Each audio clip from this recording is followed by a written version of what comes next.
Sandy, you're making me cold with that scarf on. Well, let's go. All right, good evening, everybody. Thanks for coming. Tonight is Tuesday, November 20th, 5:30. Let's call the meeting to order. Call the roll. Mr. Crandall? Here. Mr. Mahoney? Here. Simcoe? Mr. Genuine's not here yet. I'll stand for the Pledge of Allegiance, please. I pledge allegiance to the flag of the United States of America and to the republic for which it stands, one nation, under God, indivisible, with liberty and justice for all. All right. Any questions on the regular minutes from November 7th? I'll move approval of the November 7th minutes. Second? Call the roll. Mr. Crandall? Yes. Mr. Mahoney? Yes. And then I'd like to, any questions or anything on the special meeting from November 13th? Oh, go ahead. For this, I'll move approval of November 13th special budget meeting. second? Mr. Crandall? Yes. Mr. Mahoney? Yes. Any additions or deletions to the agenda? Okay, I just have one thing that I want to discuss in executive sessions, pending non-union personnel administration. Hearing of the public, any agenda items? Anybody signed in? Signed up. All right, zoning department. Carlene, come on down. That was quick. All right, good evening. Zoning has been quite busy. We've reissued an additional 10 new housing permits, bringing us up to 114 for the year, which is quite a bit. Sandy, that's on the second page. So, as for zoning complaints, in October, we rounded up to about 232. Of those, we were able to take care of most of them. We're still working on one property in particular, but I visited with the prosecutor today and with our attorney, and we're working on moving that one forward, hopefully get the neighborhood happy with the zoning department. And we've been very busy with variance requests and zone changes. You'll have some coming towards your meeting in December, but everything's been going well. We do not have a zoning commission meeting next month, and we don't have a BZA meeting next month. Project plan review was canceled for this month, but we have one next week, and that will be on a Panda Express coming in on Central Avenue next to the vacant Applebee's. It would be sort of an interesting project because someone else is looking at the Applebee's. And Meyer on Central is going to be updating their signage, their entrances, and their exit areas. Lastly, I have a zoning resolution, or I have a resolution to extend the moratorium on medical marijuana. So that is the prohibition of medical marijuana cultivators, processors, retail dispensary establishments licensed under Ohio Revised Code 3796 within the township. This moratorium is basically extending it by 12 months as it expires tomorrow, the original one you did. So. I'll offer resolution 18145, prohibition of medical marijuana cultivators, processors, retail dispensary establishments under Ohio Revised Code, Chapter 3796 within Sylvania Township. Second? Mr. Crandall? Yes. Mr. Mahoney? Yes. Thanks, Carly. Thank you, Carly. No questions? Yeah, no. Thank you.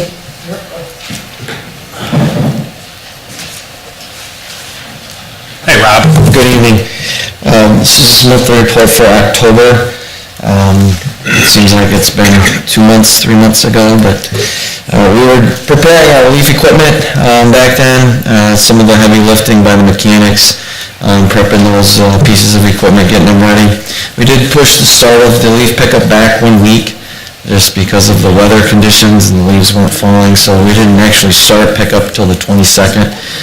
We normally start around the 15th. We had one internment.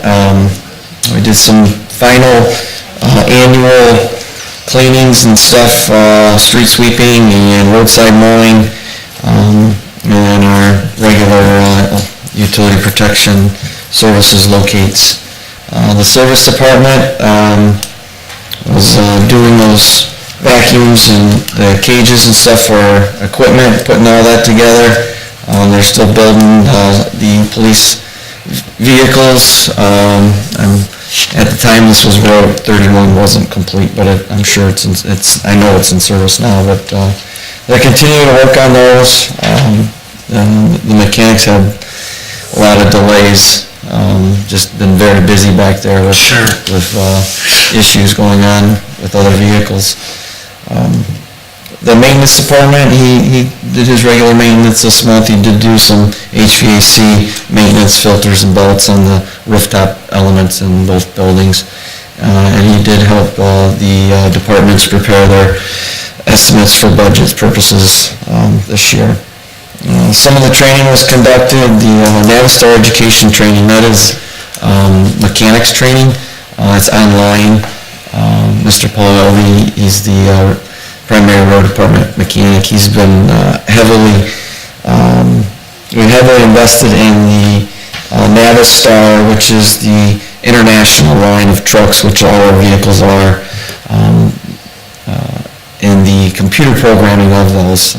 Almost everything you do now, you have to hook a computer up just to tell us what's wrong with it. A lot of that stuff was previously not done, so it's a good thing for the service department, and we'll continue looking at ways to improve their training as well back there. And we had one of our new guys, Jason, he did an ODOT snow and ice control seminar and class with them down in Lima, Ohio. Page 2, these are the projects. As you're aware, most of them are complete now. The major OPWC project, I've had a lot of compliments on the project. It came in on time, which we didn't think it was going to because of the weather and other issues. But it looks pretty good back there, and the contractor did a great job putting all the new curbs and roads in.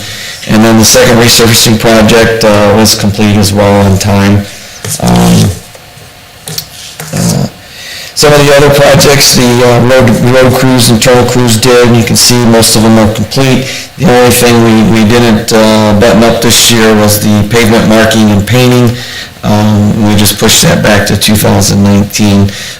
The county does most of the painting for us with their equipment. We don't have the equipment to do it, but we do our internal pavement markings. That's all I have for the monthly report, unless you have any questions. I spent part of the day on leaf collection. It looks a lot better than I thought it would, but I shouldn't say that. Yeah, knock on wood, it's going pretty well. Hopefully the weather holds out. I think we're gonna get our final pickup in after December 1st, which actually would start December 3rd, the way the week is.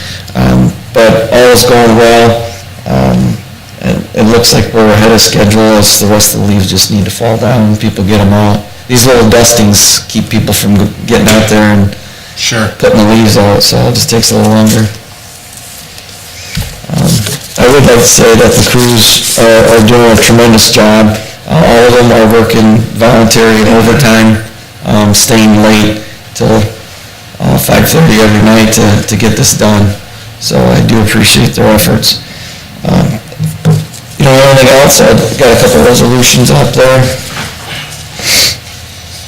Resolution 18-142 is authorization to participate in the Ohio Department of Transportation Cooperative Purchase Program pursuant to ORC 5513-01B. Townships can enter into agreements with the Ohio Department of Transportation to purchase equipment and machinery, and they do require a resolution passed and sent forward to them to participate, and basically that allows us to buy the budgeted equipment off a state bid for next year using their purchasing program. I'll offer Resolution 18142 to participate in Ohio Department of Transportation's Cooperative Purchase Program. Second, Mr. Crandall? yes. Mr. Mahoney? Yes. Thank you. The next resolution is 18-144. This is authorization to award bid and enter into contract for the Sylvania Township Parking Lot Improvement Project. Bids were opened November 13th. I reviewed them, sent them to the county for review as well. They did the bid tabulations, and the bid lowest and best bidder was Allied Paving Incorporated for $98,136, which was right around or just a little below the county's estimate. How many bidders did you have? We had quite a few. We had 8 bidders. Oh, wow, Yeah. good. So almost a lot of them. This money is being encumbered this year on this budget because they didn't get the project off in time, but the project won't actually take place until next spring. I'll move resolution 18144, Sylvania Township Award on the Parking Lot Improvement Project. Second? Mr. Mahoney? Yes. Mr. Crandall? Yes. That's all I have. Thanks, Bob. Thank you. Hi, Mike. Hi there. You have before you the monthly report. Again, front page, couple of interesting things. I was on hand, Mr. Devers donated a AED trainer to the fire department. I got a phone call one day and he asked us what we needed for CPR, and we did not have one of those, so they purchased it for us. Bottom right corner is our leadership development program that we had at Northview. We had a little over 100 firefighter, paramedics, and EMTs looking for leadership training came in town, and we had an all-day program, and actually SMB Construction sponsored the whole thing, and the gentleman that owns SMB is already anxious to get started on 2019, so very happy. It was sponsored by Lucas County Fire Chiefs and the Ohio Fire Chiefs, so there was no cost to Sylvania at all, and actually Dr. Fineski was gracious enough to let us use Northview for free, so all in all, a great day. Although three-quarters of the way through it, I think we had 17 runs for wires down, and so everybody kind of at the last minute, all of my guys were gone out on runs. Page 2, really the only couple interesting things is obviously we had a couple of guys with some anniversaries. No disrespect to the police, but we won the donut eating contest at the Fall Festival. Yeah, I'm not sure how that happened. I was stuck in traffic. I never even made it back because I had participated in the parade, and I was stuck in the neighborhood, never even seen it. So, bottom picture was our fire safety festival. Over 1,300 participants. So the numbers seem to keep climbing and climbing every year for that. Page 3 and page 4 are incident numbers for 2018 and 2017. Like I said, I am keeping track on the overlapping from last year to this year. We increased from 43 to 48%. Of the time we have one call, we have a second call. And right now we're working with our records management system. I'm trying to figure out how many times that overlapping is more than 2 stations, where we have 3 stations or 4 stations out. That way I can keep a good number on that. I need to really be able to keep track of that. So we're working with them to write a report for us to be able to pull that out of there. Page 5 was number of incidents up from 686 last year to 830 this year. Incident types, we're seeing about the same numbers. The numbers aren't jumping out anything increasing or decreasing at a large number. Page number 7, next one, I think it's next, right here. This is a new page I added in. That is transports. That's Medic 63 on the left and Medic 64 on the right. And you'll notice Medic 63's is more than Medic 64 because that's the month we didn't put Medic 64 in until about halfway through the month. So Medic 63 had 92 transports and 64 had 62. So obviously from the numbers we were looking at, the numbers are way up.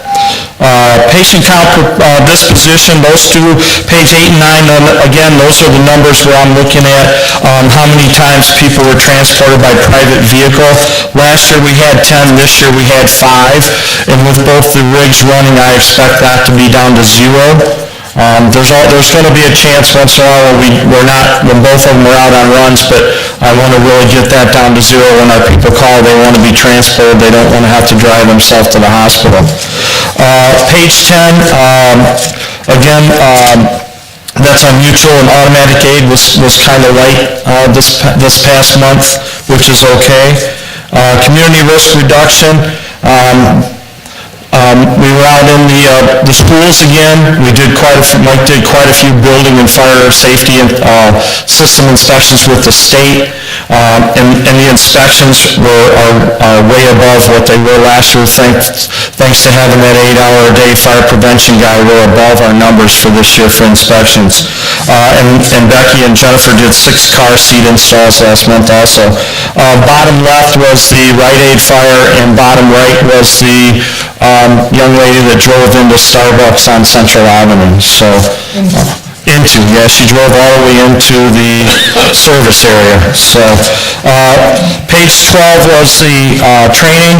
We had a lot of training went on in October. Actually, what you'll see in a couple pages back, it'll explain a little bit more of it. Page 13 shows some pictures of some of the training. Bottom left are some of the buildings on Door Street that they donated to us to use for live fire training. The pictures on the right, all of our fire instructors that do live fire training per the state had to have X amount of hours of training. Toledo Fire was gracious enough to put the class on. They put their lead instructor on it. It cost us nothing to have it done. We were able to do most of the live burns at Maumee. Maumee has a little bigger facility that allowed us to do more gentlemen firefighters at the same time, so we didn't take up as much time. Page 14 is the overtime. Not real happy with this one. Honestly, we had 6 people off on FMLA. What you will see is the training and conference. The training of 42 and a half hours was the 1403 class. That was the picture on the bottom right. State mandated. I had to get all of those guys through that, so it kind of took up a little bit of that. And then our 3 paramedic firefighters that are working with the township and city PD and the TEMS program, the Tactical Emergency Medicine, spent some time with the police department. So $900 for me is, I don't like that, but unfortunately that month, with everybody on FMLA and those scheduled trainings, it put us a little higher than what I like to see. I did send out 11 background checks a week and a half ago. We have 1 full-time spot coming up, and we have 8 part-time spots I'm trying to fill. We were on the phone today with Mr. Burrell's office to make sure where we are on the background checks, and we should have them done by the end of next week. So we should be able to get some more people in here so that I don't bring this back to you again. And the last couple of pages were basically just thank yous from Oakleaf and a couple other families in the area. So, and the last one, Chief Freilich went to Wildwood Surgical and did their yearly fire extinguisher and fire escape plan stuff with them. So, anything for me? All right, thank you. Well, I did have one comment. Yes, sir. We didn't have a big attendance. I think Bud was there at the budget meeting, but it looks like our commitments to the public, equipment, manpower, transport is on schedule, and the budget looked pretty good last year, projected out, so Well, I have to hand it to you, keeping tabs on the cost. Well, thanks. I'm surrounded by great people, and everybody's keeping an eye on it. So, when I look at that overtime, when we get our regular running tallies, I'm at 60% on my overtime budget, but I'm not happy with that. I'd still like to see that below that, but, I'm into November and that, so I know we're trying to keep a tight rope on it, so. All right, thank you. It's very clear you're watching your costs. Thank you. Hi, Paul. Hi. How are you? Great. All right, Fortunately, rather uneventful October. Looking at the numbers there, calls for services staying pretty much where it has been. We're up just probably about 40 to 50 each month, so year-to-date, we're up about 4%. We're a little less than 500, so we have about 40 or 50 more roughly each month, so that's going up a little bit. Looking at the burglaries, we're staying good on that. That's when I like burglaries and theft of motor vehicles. They're just big ones out here that I like to keep my eye on, so we're only up to year-to-date, and I'll be honest with you, some of them are they're more known suspect kind of type. Yes, they fit the definition for burglary, but they're not your traditional where you envision you go to work, come home and find your house burglarized type. So I'm feeling good about what we have there on those numbers. I've been pleased with that. Theft of motor vehicles, we're down 5 for October. Again, we're up 5 total overall for the year, so that's not bad. Robberies are looking real good, knock on wood. We had one in October, but it was what I call the shoplifting robbery, where they assault loss prevention from Walmart shoplifting, so it wasn't what I would consider a true robbery. Nobody came in and stuck a gun in anybody's face or assaulted anybody and robbed them. It was just a strong arm of where they pushed the loss prevention. So the numbers are looking good there. Community affairs, they were busy. They coordinated the drug take-back day. They've been doing all the DARE programs. We've been hitting those hard since school started. Actually, we just had another one of the DARE graduations this week, just today. At Central Trail. They did coffee with a cop at Starbucks, thank God, before the car went through the window. So we did do that there. I'll tell you what, that's amazing. Usually there's, 8, 10, 12 people sitting in Starbucks. Thank God nobody was sitting in Starbucks that morning. The one guy that was there, he'd be dead. He got out, went to move his car because he could see the woman that ended up driving through the lot that ended up being really high on weed. He saw his car's parked there, so he actually got up to go out and move his car.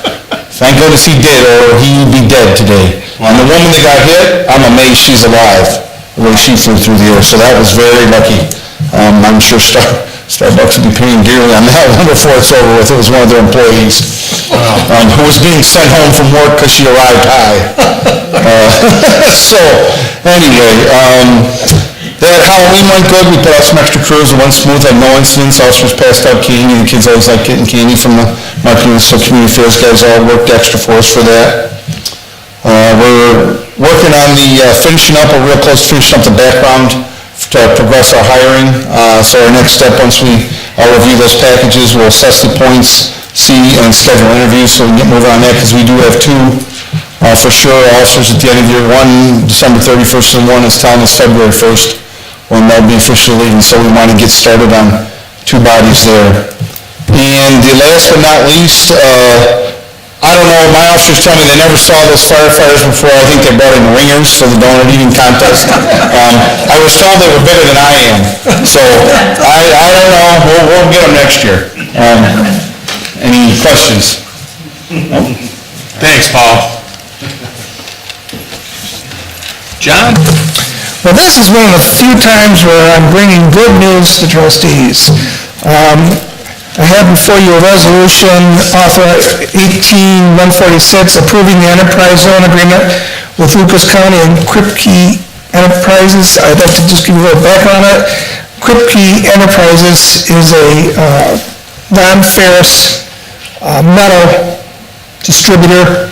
They have outgrown their facility that they were in. They were looking for a new facility. As you know, we have I'll now call it the old White Cart stamping plant at Centennial and Central, which was been vacant for years. It's fallen apart. It's been for sale for years, I know that. And luckily, Kripke came in and looked at it and said that if they could get some help from the state and the county and the township and the schools, that they would invest up to $5 million in that building, not counting the purchase price, to renovate it and then move their business into it and add possibly 20 employees.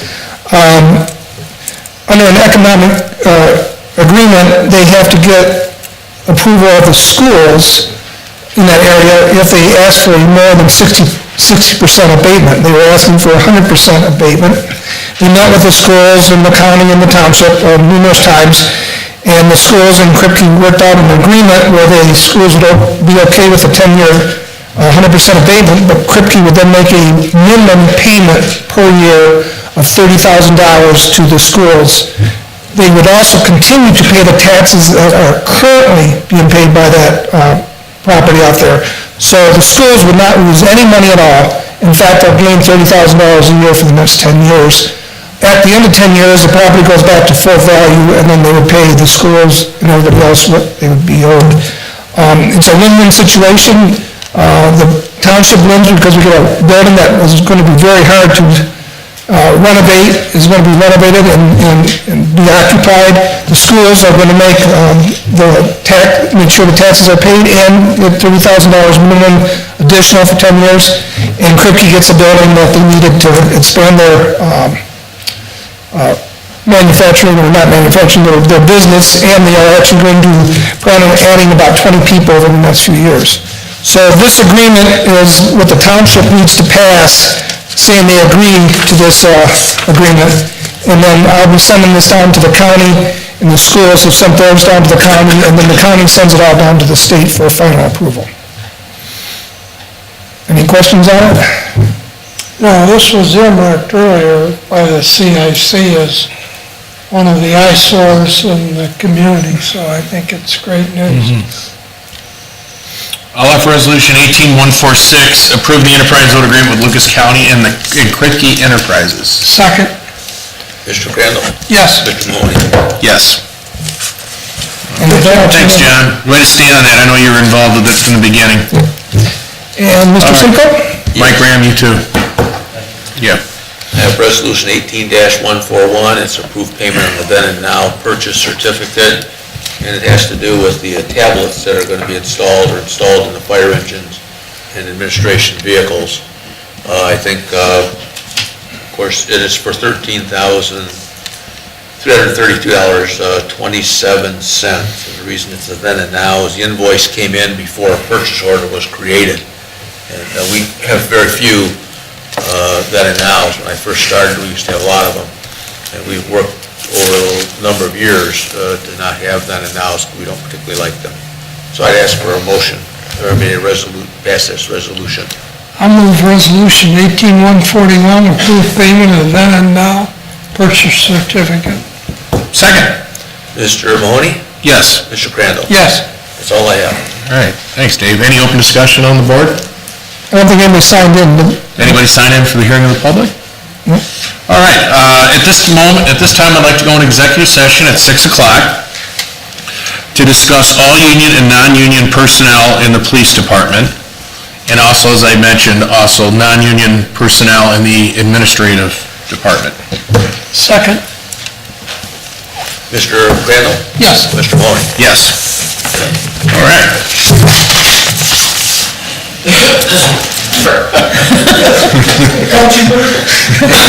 Stop it! Everybody, you guys! All right, we're back. Wow. Are we back rolling? Yeah, Okay. yes, we are. All right, we're back at 6:25, back from executive session. We just have one piece of it. We need a motion to come out of executive session? I'll second your motion. Okay, thanks, John. Call the roll, Mr. Crandall? Yes. Mr. Mahoney? Yes. And then we did take action on one resolution. We will take action. We will, yep. Okay. Janet, do you mind? I will do the honors here. This is Resolution 18-147. This agreement with the command officers and the patrol officers unions is to forego up to $700 of the uniform allowance for 2019. This money will be used for the purchase of new navy blue uniforms. This constitutes a letter of agreement between the patrolmen and command officers unions and the Board of Sylvania Township Trustees. Thanks, Janet. You're welcome. I'll offer resolution 18147, change of color uniforms. Second, Call the roll, Mr. Mahoney? Yes. Mr. Crandall? yes. We're going to have both of that, the two letters of each union. And with that, I'll make a motion to adjourn at 6:26. Mr. Crandall, second that motion? Yes. Okay, Mr. Crandall? Yes. Mr. Mahoney? Yes. We are adjourned.